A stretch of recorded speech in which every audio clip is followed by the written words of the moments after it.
Everyone, welcome back to our channel, welcome back to our new video. तर आज आपण नवीन trending topic वर आपला विषय घेऊन येत आहोत। तर आपण परत पॉलिटिक्स वर एक नवीन व्हिडिओ बनवतोय। तर आपण आज चर्चा करूया शिरूर लोकसभा मतदारसंघ 2024। सेम आपला जसा बारामती लोकसभा मतदारसंघाचा तुम्ही ब्लॉग बघितला आहे, सेम कंटेंट वर हा ब्लॉग आहे। राष्ट्रवादी विरुद्ध राष्ट्रवादी, अजित पवार गट शरद पवार गट, इथंच तोच सिनेरिओ आहे। अजित पवार गटाकडून शिवाजीराव आढळराव पाटील यांना तिकीट भेटलंय। त्या अगोदर शिवसेनेचे 3 वेळा खासदार बनलेले आहेत, 2 वेळा खेड मतदारसंघातून, 1 वेळा शिरूर मतदारसंघातून।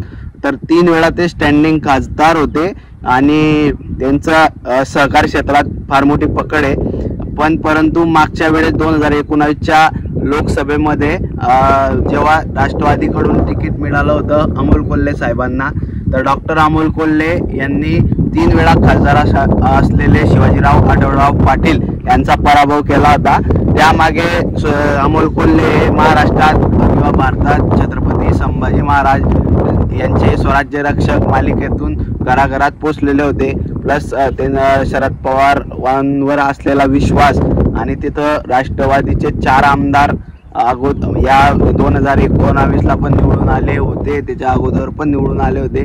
तर त्यामुळे तिथे त्या मतदारसंघात राष्ट्रवादीची पकड होती। पण यावेळेस बारामती लोकसभा मतदारसंघाप्रमाणेच तिथलं गणित चेंज झालेलं आहे।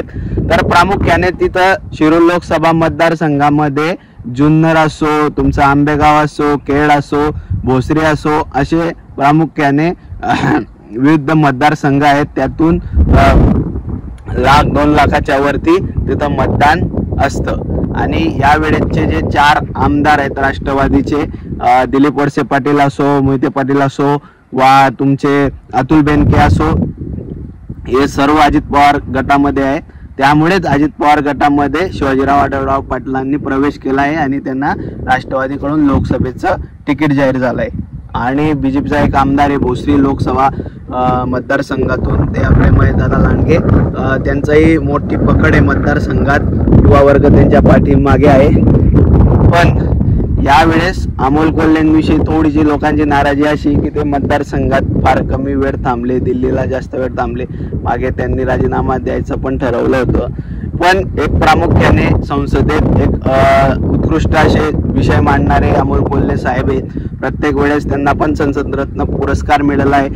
त्यांनी शेतकऱ्यांच्या संदर्भात असो, केडी संदर्भात असो, उद्योजक संदर्भात असो, पर्यटन संदर्भात असो, अनेक असे विषय त्यांनी लोकसभेत मांडले आणि शिरूर लोकसभेचा व महाराष्ट्राचा आवाज निधीचं बुलंद करण्याचा प्रयत्न केला आहे।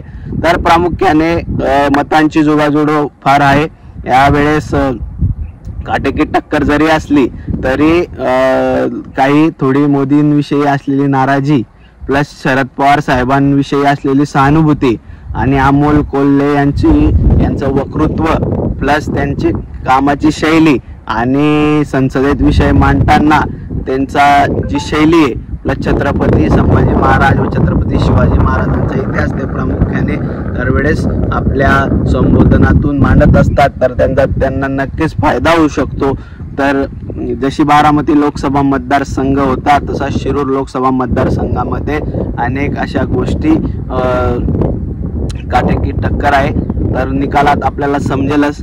तर हा ट्रेंडिंग टॉपिक आपण इथंच संपूया। तर भेटूया पुढच्या न्यू ब्लॉगमध्ये। तोपर्यंत लाईक, शेअर, सबस्क्राईब करा। जय महाराष्ट्र।